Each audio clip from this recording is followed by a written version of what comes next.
Meskipun pemerintah telah melarang ekspor biji nikel per 1 Januari 2020, namun jutaan biji nikel dari dalam negeri berpindah alias diekspor ke negara Cina.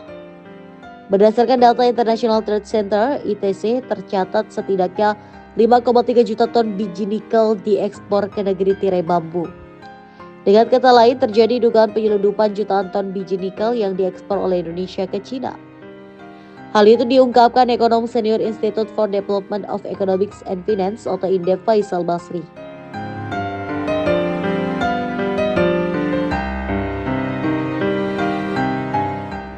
Faisal mengaku pihaknya sudah menyerahkan data dugaan penyelundupan jutaan biji nikel yang diekspor Cina tersebut langsung kepada Komisi Pemberantasan Korupsi hingga kementerian terkait, dalam hal ini Kementerian Koordinator Bidang Maritim dan Investasi atau Kemenko Marves Luhut Binsar Panjaitan dan Menteri Investasi Bahlil Lahadalia. Namun begitu, ia menyayangkan Kemenko Marves justru berkilah atas dugaan penyelundupan jutaan biji nikel ke Cina. Anak buah Luhut berkilah bahwa itu bukan penyelundupan melainkan masa transisi.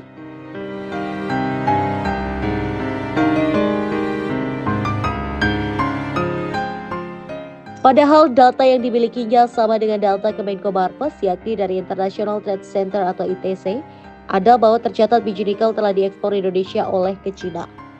Meski ironis, pada Badan Pusat Statistik atau BPS, justru tidak ada sama sekali data ekspor biji nikel Indonesia ke Cina.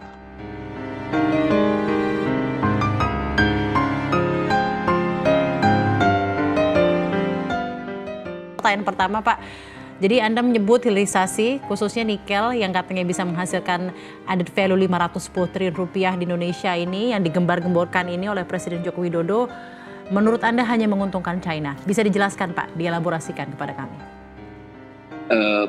Pertama tentu saja bukan hanya menguntungkan China, kita juga dapat, di tulisan saya jelas ya kita juga dapat, tapi 90% kira-kira larinya ke China. Nah kemudian Pak Jokowi mengatakan bahwa kita dapat cuan gitu ya, istilahnya CNBC ini 500 triliun itu kan didapat dari ekspor ya. Jadi ekspor memang dahsyat kenaikannya, namun harus diingat ekspor itu dilakukan sebagian besar oleh perusahaan China yang hasil ekspornya tidak dibawa ke Indonesia. Paling kalaupun dibawa ke Indonesia cuma 1 hari, besoknya dia bawa dan itu hak mereka memang. Modal punya mereka, pengusahanya dari mereka, ada hak mereka untuk membawa pulang dan tidak memasukkannya di Indonesia. Ini kan strategi bisnis mereka. Nah bahkan pengusaha nasional pun banyak yang menaruh uangnya di Singapura. Apatah lagi ini perusahaan asing yang 100% modalnya dari Indonesia, dari China, yang mereka bawa ke China. Jadi mudah saja kok kita mengklaim uang orang sebagai uang kita. Jadi 510 triliun rupiah menurut Anda itu di overset atau seperti apa menurut Anda dalam hal penambahan value ekonomi sebanyak 510 triliun rupiah itu Pak Faisal? Jadi bukan cuan kita kan, yang pasti itu bukan cuan kita. Nah 500 ada kenaikan luar biasa kan dari 1 triliun menjadi 500 triliun. Itu kan kita membuat terbelalak. Loh, waktu 1 triliun itu ya nikel yang dikeruk itu hanya 160.000 ton. 160.000 ton. Ini pakai USGS ya, data geologi Amerika Serikat. Karena data di Indonesia juga hampir sama sih ya. Nah, pada waktu 1 triliun diekspor itu, yang kita gali, yang kita ambil dari perut bumi itu cuma 160.000 ton. Oke. Sekarang, ya tahun 2022 menjadi 1,6 juta ton. Jadi 10 kali lipat juga harta karun kita yang dikeruk, merusak lingkungan, ya, merambah hutan lindung, menciptakan polusi di laut dan sebagainya tidak dihitung oleh Pak Jokowi.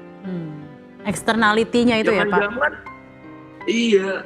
Kemudian saya katakan kan mereka tidak membayar pajak ekspor, tidak. Kalau sawit kan bayar pajak ekspor ya. Mereka tidak bayar pajak ekspor. Lantas disanggah oleh sahabat saya di Kementerian Keuangan. Mereka bayar kok pungutan. Nah pungutannya tahu berapa Mbak? 2%, 5% untuk produk nikel pig iron itu yang paling rendah, Ya. dan 2% untuk produk-produk lainnya gitu. Sementara kita memajaki si sawit ini sampai 30%, 20% gitu. Ya. Nah sementara biji nikelnya penambang itu dikenakan 10%. Oke. Nah Pak Dan Faisal, saya itu juga baru ingin minta diterapkan tanggapan pungutan. Anda.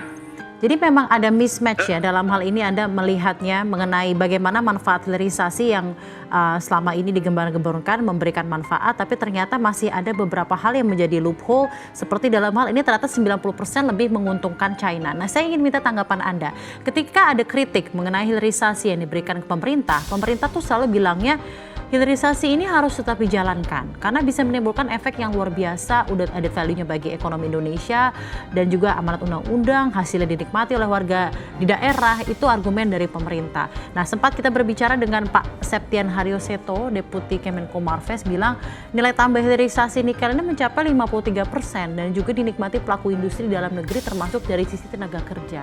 Saya ingin minta tanggapan Anda mengenai hal ini. Apakah dalam ini hilirisasi yang digembar-gemborkan ini over glorified ataukah sebenarnya perlu dijalankan namun memang ada notes revisi yang perlu dilakukan oleh pemerintah Indonesia, Pak Faisal? Ini sederhana saja. Kalau menurut ilmu ekonomi, saya nggak tahu ilmunya Seto apa. Menurut ilmu ekonomi nilai tambah itu adalah output minus input antara. Outputnya misalnya produk smelter, input antaranya kan nikel. Itu yang langsung. Nah siapa yang menciptakan nilai tambah itu adalah pengusaha. Pengusahanya 100% dari Cina. Ya nilai tambahnya lagi ke China, kok susah amat sih dihitung-hitung. Kemudian kedua modalnya dari China. Ya, jadi modalnya itu dari bank China. Bayar bunganya ke bank China kan, bukan ke bank Mandiri, bukan ke bank BRI kan. 100% diambil oleh China. Kemudian, nah ini debat saya dengan Seto kan, nilai tambah, laba, dan bunga itu kan dikenakan pajak.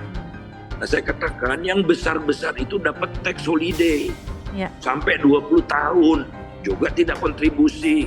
Ini saya sudah sampaikan juga ke Saudara Seto, ke Pak Luhut, sekalipun sudah saya sampaikan pada November 2021 dan dikoreksi, seakan-akan dikoreksi ya, keluar PP nomor 26 yang berlaku mulai 15 September 2022. Jadi belum setahun itu dikenakan 2% itu dan 5%, bukan 22%. Kalau kita ekonomi ngitungnya itu opportunity cost. Jadi saya bertanya kepada pemerintah berapa pendapatan yang seharusnya didapat pemerintah hilang. Jadi jangan disampaikan pendapatan pemerintah dari pungutan itu naik dari sekian ke sekian. Itu kan tidak fair. Harusnya kita dapat berapa? Harusnya. Niscaya puluhan kali lipat dari yang kita nikmati sekarang.